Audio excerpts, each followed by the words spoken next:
Ada penelitian mengatakan bahwa rata-rata manusia itu cenderung jauh lebih bahagia jika mereka memiliki dua hal.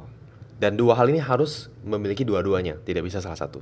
Yang pertama adalah memiliki uang lebih banyak dibandingkan yang dibutuhkan. Dan yang kedua adalah mempunyai waktu bebas. Nah, podcast kali ini saya pengen bahas bagaimana agar kita memiliki keduanya.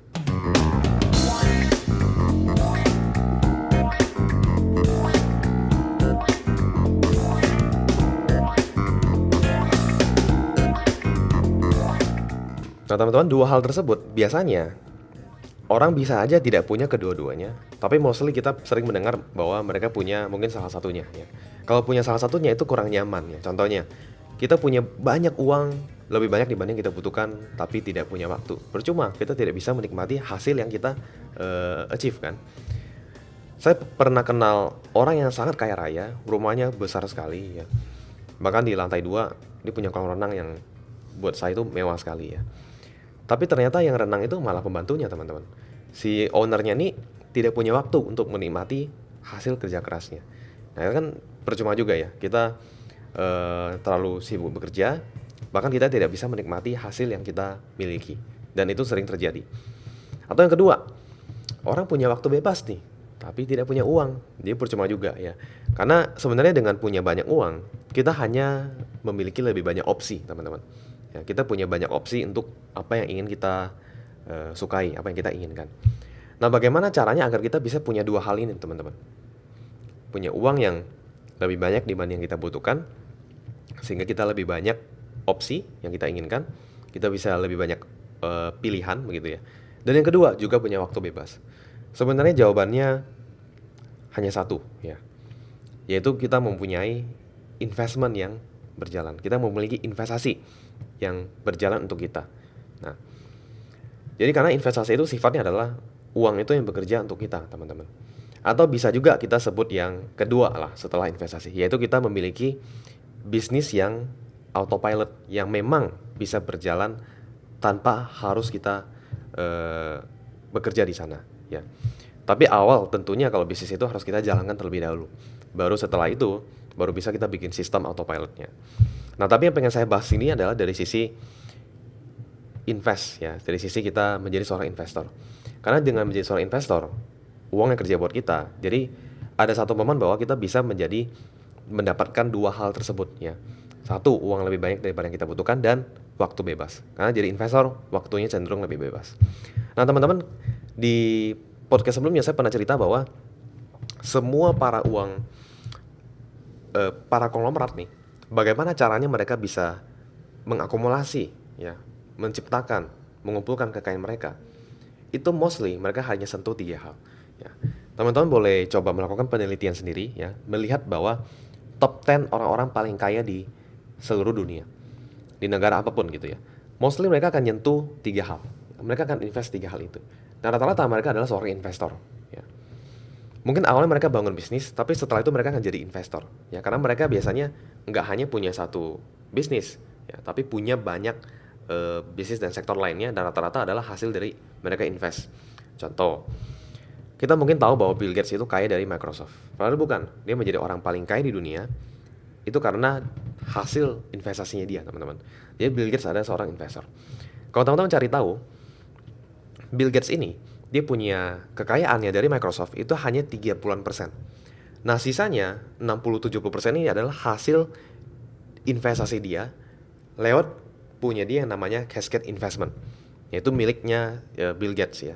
Nah, dari situ dia invest ke banyak hotel-hotel yang ternama, itu punya dia. Bahkan dia juga punya 4% perusahaannya Warren Buffett, yaitu Berkshire Hathaway. Dia punya 4%, itu size-nya gede sekali, teman-teman. Karena satu lembar sahamnya perusahaannya Warren Buffett ini, teman-teman, itu nilai bisa 5 miliar rupiah per satu lembar sahamnya. Ya, satu lembar saham, bayangkan, itu bisa 5 miliar rupiah. Nah, si Bill Gates punya 4% di sana. Jadi Bill Gates juga seorang investor ternyata. Ya. Nah, 3 lini ini ya, kita sudah tahu bahwa yang pertama ada public company, yang kedua ada private company, dan yang ketiga adalah property. Nah, kalau saya lebih dalam di dalam dunia public company, yaitu invest ke perusahaan yang sudah IPO, teman-teman. Nah, teman-teman, dari 3 hal ini, teman-teman, sebenarnya yang paling gampang untuk kita akses itu adalah pasar saham. Private company misalnya, nggak semua orang bisa invest ke startup company. Ya, nggak semua orang bisa punya koneksi bisnis apa yang mau diinvest, dan belum tentu dia punya ilmu bagaimana cara melihat apakah perusahaan ini cukup sehat, laporan keuangannya cukup sehat untuk diinvest. Juga dengan properti, teman-teman, size-nya gede sekali. Tapi maksud saya adalah kalau kita bermain di 3 hal ini, in the long term, itu hasilnya akan jauh lebih baik. Ya, karena kita masuk ke dalam permainan 1% game ini, teman-teman, bukan 99% game. Di podcast sebelumnya saya cerita tentang 99% game.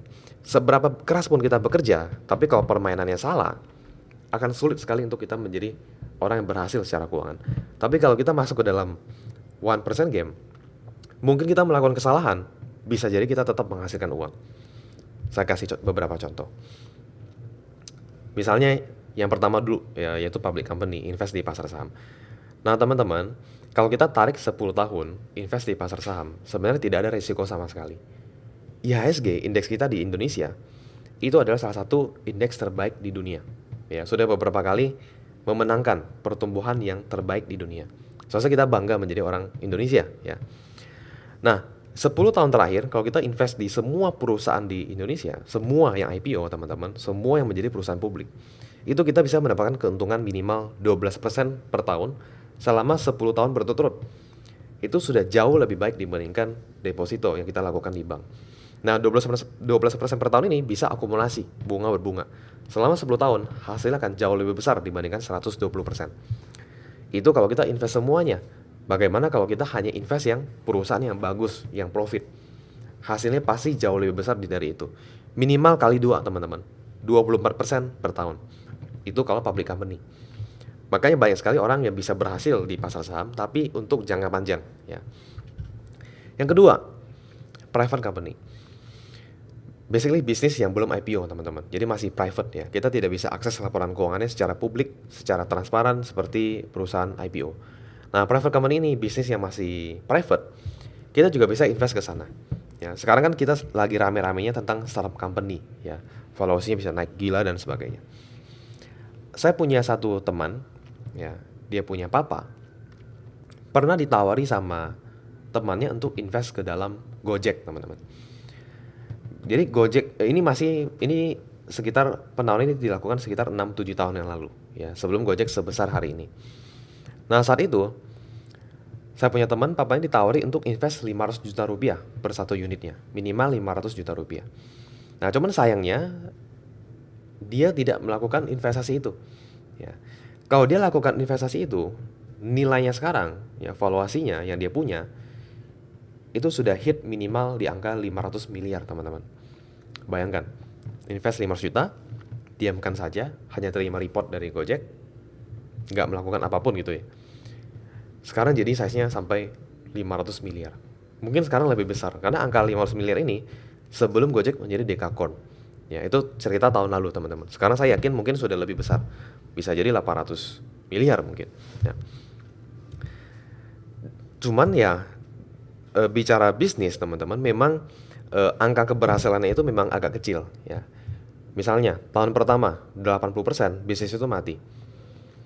5 tahun kemudian 80% dari 20% itu bangkrut lagi, teman-teman. Jadi dalam waktu 5 tahun itu hanya 4% yang berhasil. Nah, untuk kita menemukan bisnis yang tepat bagian 4% yang berhasil untuk kita invest memang tidak gampang. Tapi biasanya investasi yang terjadi di dalam bisnis ini, kalau misalnya kita invest 1, rugi 1, tapi kalau berhasil, hasilnya bisa kali 10, 100, atau bahkan 1000, teman-teman. Seperti cerita tadi yang Gojek, ya, 500 juta jadi 500 M. Nah, jadi memang risk rewardnya itu bedanya tinggi sekali. Yang artinya adalah, itu mengapa biasanya venture capital, dia invest ke banyak company, mungkin invest 20, teman-teman. Yang gagal 18, yang berhasil cuma 2.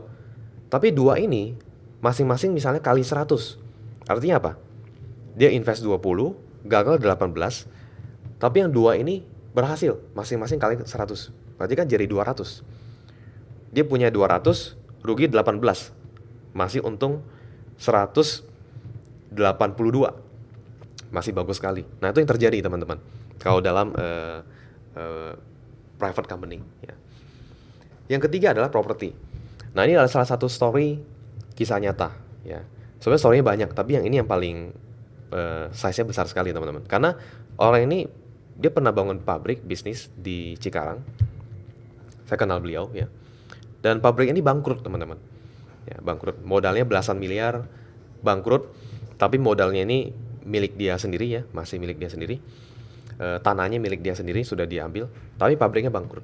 Nah, singkat cerita, setelah dia diamin 5-6 tahun, dia kan sudah menganggap rugi gitu ya. Ternyata tanahnya ini di-offer teman-teman sama pembeli lainnya dengan nilai 120M. Padahal modal dia bikin dari tanah sampai pabrik itu hanya belasan miliar, tidak nyampe 20M. Nah, ternyata 5-6 tahun kemudian, tanahnya ditawarin sampai 120 miliar. Nah, kalau kita lihat teman-teman, rata-rata, entah itu konglomerat di Indonesia atau di luar, biasanya mereka kaya dari properti. Kalau enggak, mereka bangun bisnis dulu, berhasil, ujung-ujungnya masuk ke dalam properti. Nah, jadi kalau teman-teman nanya saya mengenai investasi, apa yang bagus untuk kita sentuh? Ya, saya biasanya hanya akan jawab 3 hal ini. Ya, karena ini 3 hal ini menurut data yang ada, ya, orang-orang terkaya yang investasi yang mereka sentuh hanya 3 ini. Saham, private company, dan property. Tapi yang paling gampang diakses itu adalah pasar saham. Karena modal 10 juta saja bisa kita invest. Private company, tidak semua orang bisa sentuh. Dan property, apalagi di Jakarta, properti di Jakarta nilainya sudah miliaran rupiah teman-teman. Size-nya besar. Nah, tapi sedikit saya informasikan bahwa saya juga memiliki perusahaan yang namanya LandX. Ya, yaitu kita mengfraksionalkan properti tersebut. Jadi sistem kepemilikan itu bisa namanya fractional ownership teman-teman. Jadi satu nilai properti yang misalnya 10 miliar, kita bisa sistemnya patungan investasinya. Jadi size-nya bisa lebih kecil. Contoh, nilai propertinya 5M. Kita bahkan bisa invest mulai dari 5 juta. Ya, jadi teman-teman tidak harus keluarkan uang 5 miliar tersebut. Bisa dengan 5 juta atau kelipatannya. 10 juta, 50 juta, 100 juta. Nah, teman-teman kalau pengen tahu lebih jauh mengenai ini, teman-teman bisa akses ke Instagramnya LandX, yaitu landx.id ya di Instagram. Jadi dengan berkat teknologi teman-teman, kita bahkan bisa invest properti dengan size yang lebih kecil. Jadi sebenarnya kalau teman-teman selama ada income, sebenarnya tidak ada alasan untuk tidak bisa melakukan investasi. Punya income, money management sudah sering kita bahas di Finvok, dan kita bisa investasikan entah itu pasar saham, properti, dan private company. In the long run itu akan jadi hasil yang besar teman-teman. Karena memang 1% game ini, inilah yang 3 hal ini yang disentuh sama mereka. Nah, tapi cuman saran saya adalah jangan langsung kita menyentuh 3 hal ini. Ya, teman-teman menjadi master dulu di salah satu dari 3 hal ini. Ya, jadi masternya di bidang itu. Nah, untuk menjadi master di salah satu bidang ini kita kuasai teman-teman, itu ada yang namanya 10.000 jam. Mungkin teman-teman sudah sering mendengar. Ya, jadi kita berlatih sampai 10.000 jam. Kita sudah mengerti secara keseluruhan. Ya, jadi master di bidang itu, maka kemungkinan berhasilnya akan jauh lebih tinggi teman-teman. Jangan sampai kita baru belajar sepak bola, tapi langsung pengen nendang 2 bola dan berharap dua-duanya masuk ke dalam gawang ya. Sekali tendang 2 bola dan dua-duanya masuk ke dalam gawang pasti lebih sulit teman-teman. Mending fokus nendang 1 bola, golin dulu, berhasil, baru kita nendang bola lainnya. Jadi saya berharap di podcast Investing 101 ini teman-teman jadi mengerti ya, kalau bicara investasi apa yang harus kita sentuh, yaitu 3 hal ini. Saya harap bermanfaat. Thank you.